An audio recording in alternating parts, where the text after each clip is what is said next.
if I was to give today's youth one piece of advice, it would be to understand that in my opinion, God wants all of you to be happy. Now, happiness won't be found in your savings account or in the things that you drive, but I truly believe that you'll find happiness when you're walking stride in stride with God, experiencing Him, and letting Him guide the direction of your life. And also when you are able to seek out the needs of others and to try to help others. But if I was given the opportunity for two pieces of advice, which I'm clearly not, it would be don't drink the water in Mexico. Good morning, graduates. Just a few thoughts to leave with you this morning. Don't forget your small town roots. Remember all the events and people that have shaped and formed your lives. The church, your parents, countless other teachers, coaches, and family and friends. Remember that you are always being watched. The things that you do from this day forward will write the story of your life. Be courageous and be strong in your faith. Again, congratulations, and I'm very proud of each one of you. Congratulations, class of 2019. You know, you're the 90th class graduating from Ware Shoals High School. That is awesome, and it's historic. One piece of advice that I would have for you as you move forward is be yourself. There's only one you. You are created by God as a special person, and always stay true to yourself. Don't try to be someone else. Be that perfect person that God created, and always do your best. Good morning. Congratulations to the class of 2019. If I can give you one piece of advice, actually two pieces of advice. When at all possible, this is going to sound strange coming from me, but choose being kind over being right. Mr. Cobb. Also, have character, show character, and not be one. Again, congratulations. I love you, sister. If you want to do something, this is how you do it. You have to not care about it. Because then you can do it. Because then nothing gets on your nerves. Can I please say something? Yeah. I love you, Kinsley Beth Lothridge. You are the best sister ever. Love you. Mwah. That's not advice. I hope you did it. In high school. Have fun.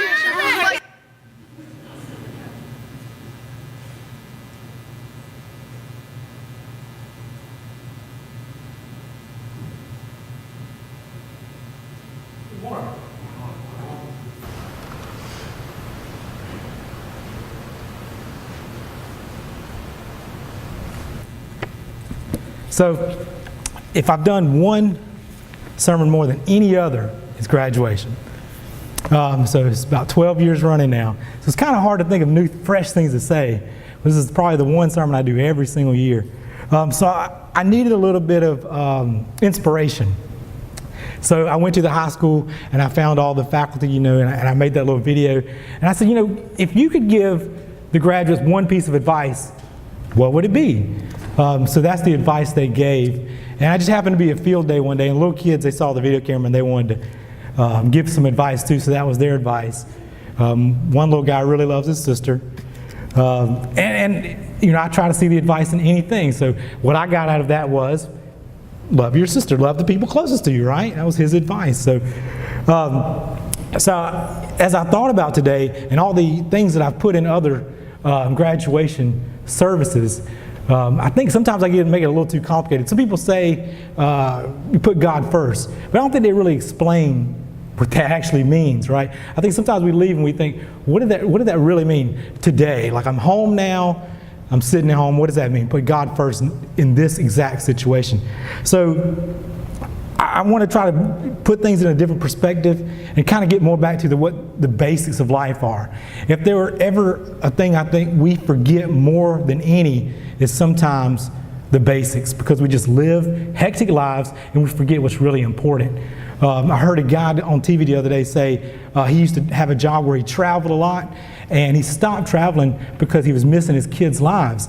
And he was walking his kid to school, and his little boy reached out and held his hand. He said, "This is why I stopped it, because the money wasn't worth the time, because there will come a day when he won't want to hold my hand anymore." And it literally reset my mind. So as I'm walking through the hot catfish festival yesterday, Caleb wanted to hold my sweaty hand everywhere we went.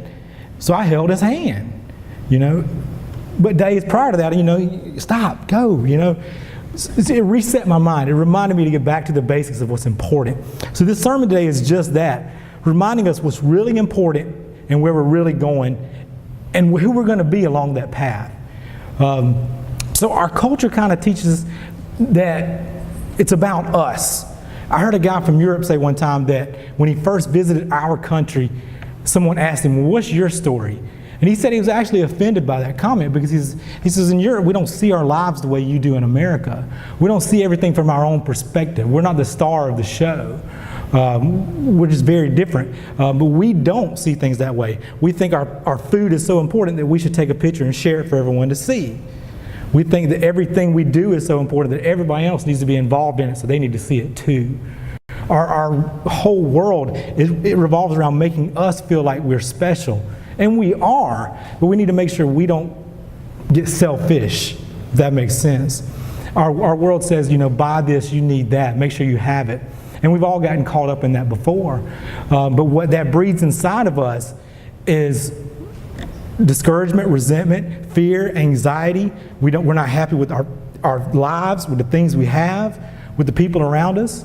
Those are the kind of things that type of lifestyle and that mentality brings up inside of us. And it's destructive. So when we go back and we read the stories in the Bible of how God dealt with people and how they reacted to their situations, I think we get a clear picture of what we need to do and how we need to act. So as I think back, what story in the Bible describes a people who complain more than any other, right? If it's not our culture, it's definitely this one. So I want to go to Numbers 11. So I'll give you a second, if you have a Bible, to open the scriptures up to Numbers 11. And I do actually want to cover the entire chapter. I'll try to get through it quickly, but if you'll just give me a minute to try to go through this. Numbers chapter 11. And I'm actually going to start in verse 1. Numbers 11, verse 1. Now the people complained about their hardships in the hearing of the Lord. And when he heard them, his anger was aroused. The fire from the Lord burned among them and consumed some of the outskirts of the camp. When the people cried out to Moses, he prayed to the Lord, and the fire died down. So the people were called to Terrible because fire from the Lord had burned among them. The rabble with them began to crave other food. And again the Israelites started wailing and said, "If only we had meat to eat. We remember the fish we ate in Egypt at no cost, all the cucumbers, the melons, leeks, onions, and garlic. But now we have lost our appetite. We never see anything but this manna." The manna was like coriander seed and looked like resin. The people went out, gathering it on the ground. With a hand mill, they crushed it into mortar. They cooked it in a pot or made it into loaves, and it tasted like something made with olive oil. When the dew settled on the camp at night, the manna also came down. Moses heard the people of every family wailing at the entrance of the tents. The Lord became exceedingly angry, and Moses was troubled. He asked the Lord, "Why have you brought this trouble on your servant? What have I done to displease you that you put all these burdens of these people on me? Did I conceive all these people? Did I give birth to them? Why do you tell me to carry them in my arms as a nurse carries an infant, to the land you promised of an oath to their ancestors? Where can I get meat for all these people? They keep wailing to me, 'Give us meat to eat.' I cannot carry all these people by myself. The burden is too heavy for me. If this is how you're going to treat me, please kill me. If I have found favor in your eyes, and do not let my face be ruined." You know, it's hard to read these scriptures and not see comedy in it. I know Moses didn't feel like it was comedic, but when you look back, you know, I look back and I think, how could they have possibly conducted themselves this way? Now, at the start of the chapter, God shows his power by setting fire around the camp. So they know who they're dealing with. But that doesn't stop them from complaining about everything through the entire journey of this. When Moses let them out of Egypt, they constantly complain about every situation they're in. This time, it's about the food they're eating. Now, we can't be too harsh about them because I know we complain too. There's many times I've seen, I don't do this, but I'm sure some people do. You get in the restaurants, right, and you complain about how long the food takes or what it tastes like or whatever. Man, you eat too much, you regret even eating it, but with not even thankful that we actually had it, right? So we can't, be too harsh on them. But their food's falling from the sky. All they have to do is pick it up. That's it, right? I mean, it's kind of hard not to be provided for any more than that. And they're complaining, and they want meat.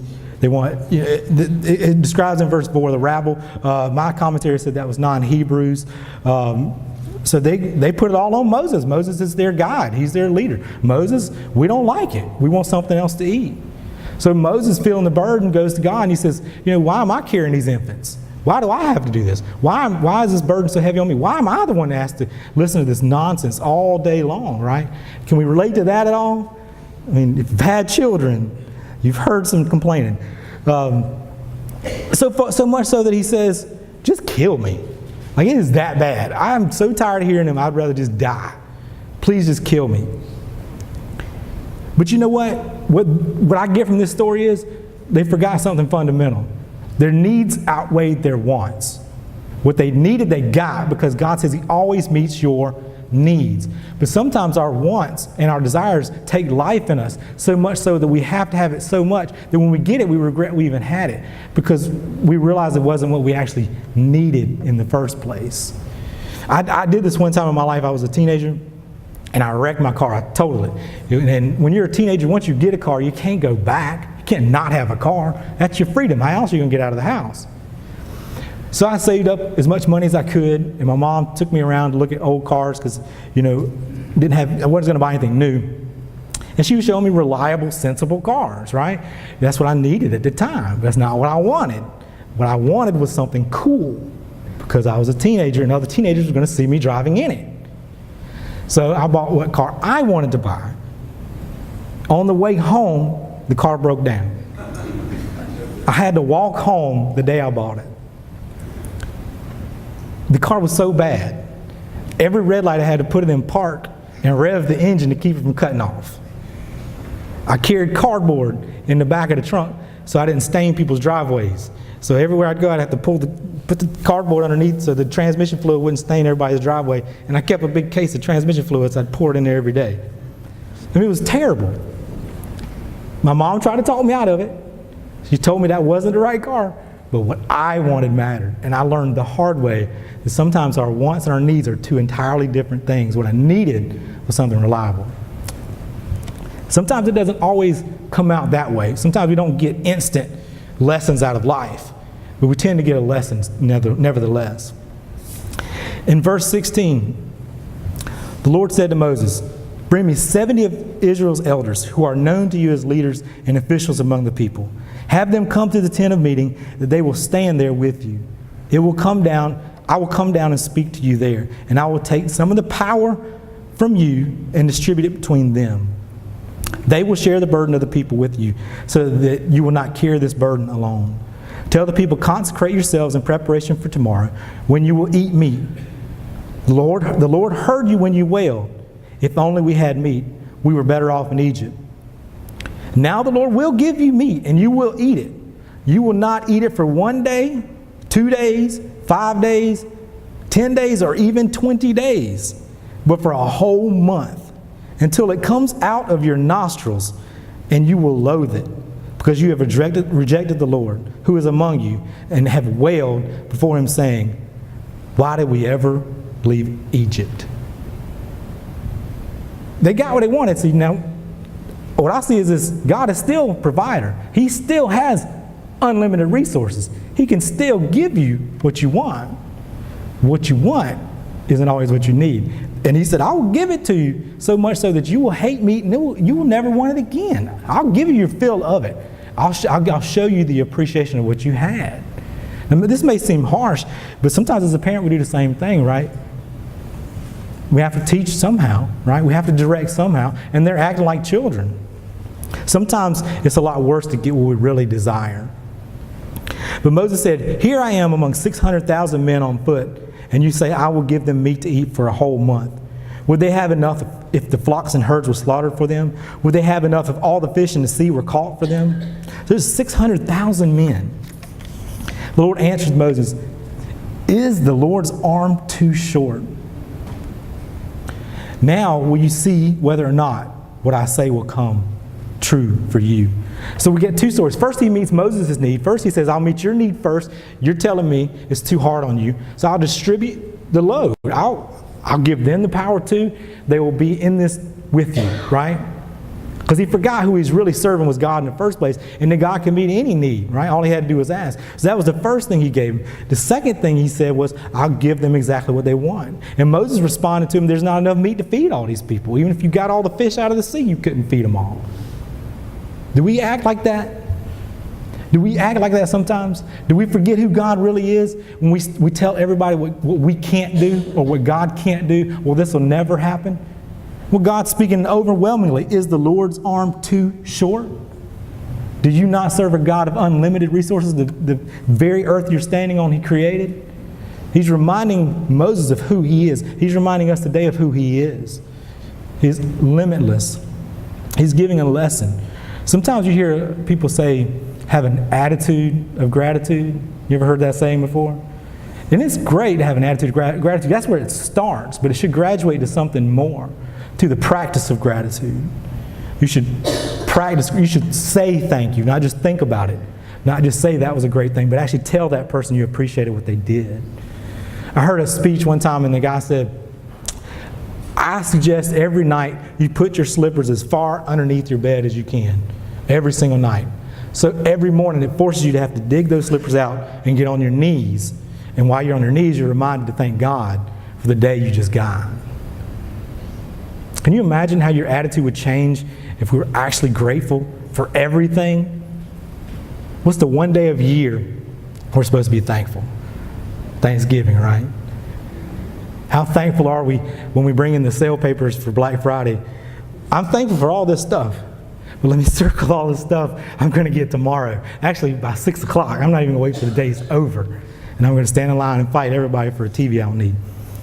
But we don't always practice gratitude. We have an attitude. We got to learn to practice it. Being thankful would change you in here. It says, so Moses went out to the Lord and told the people what the Lord had said. He brought together 70 of their elders and had them stand at the tent. Then the Lord came down in a cloud, and He spoke to them. He took some of the Spirit that was in him and put it in 70 elders. When the Spirit rested on them, they prophesied, but did so again. However, two people whose names were Eldad and Medad had remained in the camp. They were listening among the elders, but did not go into the tent. Yet the Spirit also rested on them, and they prophesied in the camp. A young man ran and told Moses, Eldad and Medad are prophesying in the camp. Joshua, son of Nun, who had been with Moses, aided since youth, spoke up and said, Moses, my Lord, stop them. Moses replied, you are jealous for my sake. I wish that all the Lord's people were prophets, and the Lord would put His Spirit in them.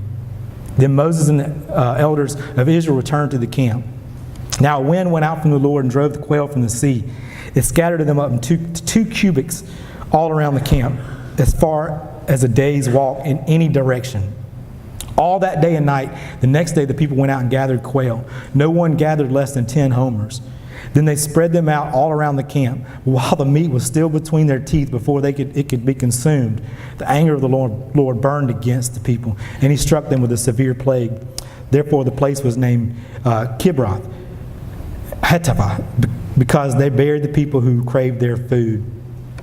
Sometimes we realize that even the things we really want and we actually get still come with a price. I'm not saying your price is like that, but sometimes everything still comes with a price. This is an extreme story, but it's a story nevertheless that really happened. It's an account of an interaction between those people and with God, and about how their attitude dictated their consequences, basically, right? Because everything you do has a consequence, right? We have to live with whatever they are. But I want you to be encouraged today, because listen to this verse. Philippians 1, 17 through 18. The former preach Christ out of selfish ambition, not sincerely, supposing that they can stir up trouble for me while I'm in chains. But what does it matter? The important thing is that in every way, whether from false motives or true, Christ is preached. And because of this, I rejoice. Yes, I will continue to rejoice. See, here's a different attitude, right? Now you got the Apostle Paul, who was two different people in this Bible, right? If you read his earlier accounts, he was a persecutor. In this account, he's a liberator. He says, now in both of those stories, he thinks he's right. But in this part of the story, he's content. Unlike the people, the Hebrews, when they were coming out of Egypt through their journey, right? Instead of complaining about a situation, he said, I rejoiced my way through it. He had a completely different attitude. So your attitude can change your situation and your circumstances. Because even if you're in a place you don't want to be, you can still find contentment. What worse place can you be in chains in prison? And he says this, they're still stirring up trouble for me. As if it couldn't get any worse, they're trying to make it worse for him. So even in the worst possible conditions of his life, he says, what does it matter? I rejoice. I will continue to rejoice. And the one thing he cared the most about was Jesus, because he was the forerunner of the gospel. He says the former preach Christ out of selfish ambition. They're not even preaching Christ correctly, but he says, I still rejoice because Jesus is proclaimed. We still rejoice today because Jesus is proclaimed, regardless of who's saying it and how they're saying it. At least it's being said. So in his heart, we find a different attitude, and it leads to contentment. So if we can learn to live that way, if I can give advice about what it means to follow God, it means to be what? Thankful and content, right? Being thankful leads to contentment. Being content makes me appreciate the people and the things I have. And that changes me, right? The fruit of the Spirit is not the fruit of my works, it's the fruit of God in me. Acts 17. The God who made the world and everything in it is the Lord of heaven and earth, and does not live in temples built by human hands. He is not served by human hands, as if he needed anything rather than himself. He gives everyone life and breath and everything else. From one man he made all the nations, that they should inhabit the whole earth, and he marked out their appointed times in history and the boundaries of their lands. God did this so they would seek him and perhaps reach out for him and find him, though he is not far from any one of us. For in him we live and move, have our being. As some of your own poets have said, we are his offspring. I mean, I couldn't wait to get to this part, because this is the best part. God says, you live in something you don't even understand, right? He doesn't need anything, right? He says, he created everything you can see. And he goes as far to say, I appointed times and histories and boundaries in their land. I appointed them already. So the God of creator of unlimited resources says, I got you. Right? I have unlimited resources. I've already created you. I've already appointed all the times. There's no reason to be afraid of what tomorrow brings, because God said, I already appointed that time for you. Listen to this, Jeremiah 1:5. Before I formed you in the womb, I knew you. Before you were born, I set you apart. I appointed you as a prophet to the nations. Right? Before he even knew who he was, before he even had a name, before he was conceived, before you had a name, before you were conceived, you were already created with a purpose. So the God who created everything with unlimited resources created you with a purpose. That means he gave you everything you need at the appointed time to be successful at whatever you wish to accomplish. So how can you possibly fear what tomorrow brings, knowing you serve a God like that? That should be comforting. Before I formed you in your mother's womb, right? You know, anybody could have preached this sermon. Anybody could be up here right now, but anybody's not. I am. So that means God gave me this purpose, to give you these words today. That also means you were appointed to be here too. You could be anywhere else, but you're not, you're here. Right? So God has something for you regardless of what it is in the story. So whether you're graduating today and you're getting ready to start a journey at Winthrop and you got all your hopes and dreams ahead of you, or you're in a different stage of life and you're struggling in chains or in relationships or whatever it may be, your job, whatever tomorrow brings, the God of the universe says, I have your back. I love you more than anything. I gave you more than anybody could give anybody else, himself. What more can you give but your own life? He said, I love you that much. His word has a different word than ours, right? Agape, right? We don't even understand what that word means. He has a separate word for his love because he is love. He is not just love by act. He is love by nature. And he loves you. He says, I created you. He didn't have to. He doesn't need anything. But he desires a relationship with you and me. And that's encouraging. James 1. This is verse 26. If someone believes they have a relationship with God but fails to guard his words, then his heart is drifting away and his religion is shallow and empty. True religion that is pure in the eyes of our Father God is to make a difference in the lives of the orphans, the widows in their trouble, and refuge to be corrupted by world's values. You know, every speech I listen to at every graduation kind of has a common theme. I even heard one guy say he realized even though he lived a long, successful life, had many accomplishments, and very wealthy, he chased happiness for a very long time. And he said he wished he'd known early in life what would really make him happy. And he figured out it was actually helping others, serving others. Go figure, right? Even the celebrities realize it. And this is a common theme in just about every speech I listen to, right? Help others, give to others. Because that's the way God created us, right? And until you realize that, you'll always be empty because selfishness brings emptiness and resentment and anxiety and depression. All those things come from those acts. So when God says, I freed you from that, we have to set our minds to remember that and get back to the basics of who we are and who He is and what He's taught us to be. We're supposed to be givers, joyful givers. It's better to give than to receive. You know, this guy, it stuck out to me because he said it was the most selfish act he ever learned he could do. He said it was actually, he felt selfish helping so many people because it did so much more for him that he actually felt it was selfish, right? Because it felt so good. We're supposed to be thankful over selfish, patient and kind, loving. If we can just get these things right? God said that. He said, I give you one commandment. He said, what's the greatest? He said, I only give you one. Love me, love each other. If you love each other, you quit treating each other so terribly. Just love each other. His interest first. That's what it means to put Him first. Remember the basics, right? That's how you get a fulfilled life. You know, when you hear people that are seasoned and they talk about their lives, it was really about all those moments. A few years ago, my in-laws had a bunch of old videotapes. And there's a big stack of them. So as a Christmas present, I decided I'd put all, this has been a while because DVDs are more popular, but I decided I was going to put all those videos on a DVD for them so they could actually watch them. Because they didn't have a VCR anymore. So I found a VCR and I bought some software and a device that would run the videotape into my computer so I could render it and put it on a DVD. Well, because it's on a VHS tape, it has to play. You can't just pull it off. It has to continue to play and capture all the video. So I sat there for hours every day. It took a long time. And I watched all these old videos, right? All these old videos. And I started noticing 90% of all the videos were Christmas and Thanksgiving. Christmas, Thanksgiving. I liked watching them. They were encouraging, but I was also a little discouraged.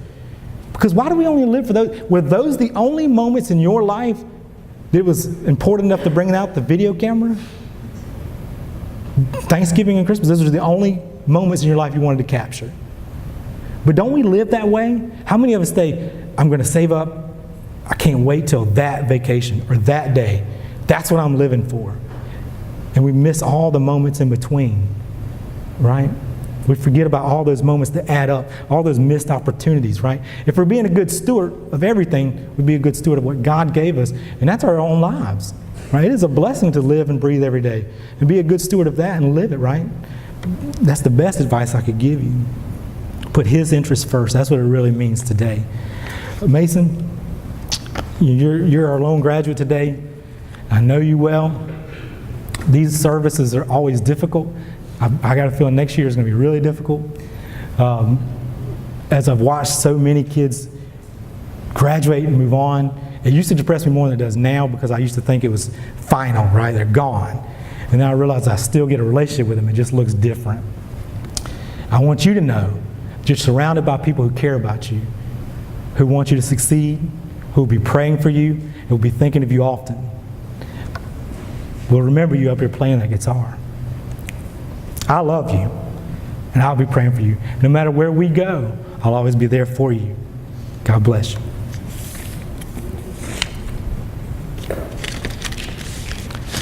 Turn this over to Leon. Oh, thank you.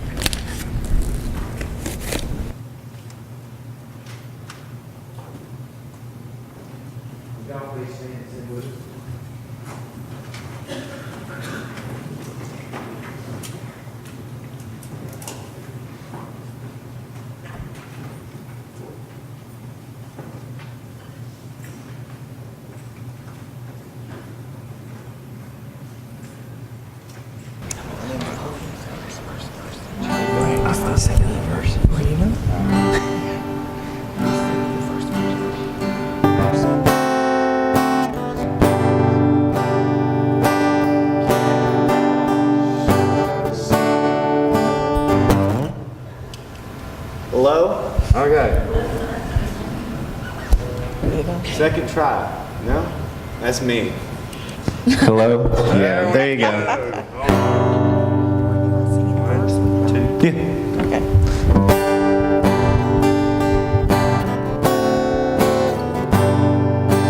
What can wash away my sin?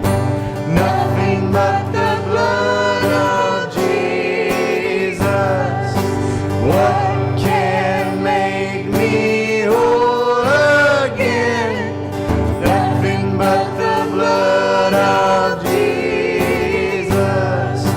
Oh, precious is the flow that makes me white as snow. No other fount I know. Nothing but the blood of Jesus. My pardon is I plead. Nothing but the blood of Jesus.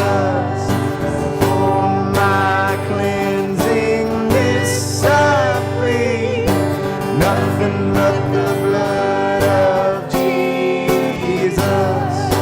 Oh, precious is the flow that makes me white as snow. No other fount I know. Nothing but the blood of Jesus. Nothing can foreskin atone. Nothing but the blood of Jesus. Not of good that I have done. Nothing but the blood of Jesus. Oh, precious is the flow that makes me white as snow. No other fount I know. Nothing but the blood of Jesus. Oh, precious is the flow that makes me white as snow. No other fount I know. Nothing but the blood of Jesus. Thank you. I want to say thank you, good message this morning. Listen how come in these things.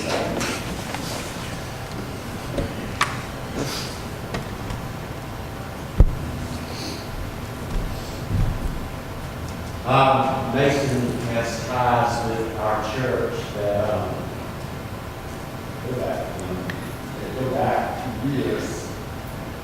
But it was just been within the last year that he has become a child of God. That they sung about this morning. And I have seen in Mason love for people, real spiritual maturity that is already present within his life. When he has sung up here, he has sung with such joy, and he has enjoyed thoroughly.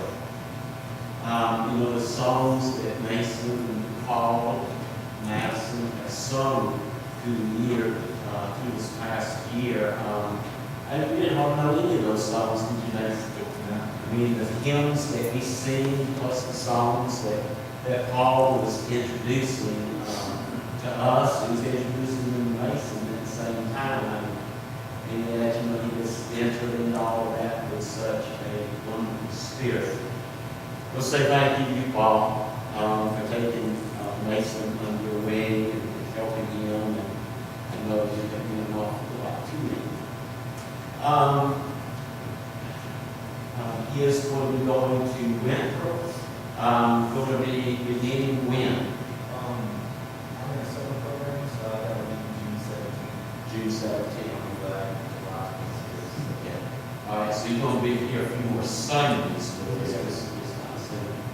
But I wasn't sure about that, and I just wanted to share these things with you so that I want to give you an opportunity to express your thanks to Mason for his life, for his desire to minister to us in song. And so, following our prayers, I just want to encourage you to come by and speak to him. Let him know how much you love him and appreciate what he sought to give during this time. And let him know that you pray for him. Amen. Amen.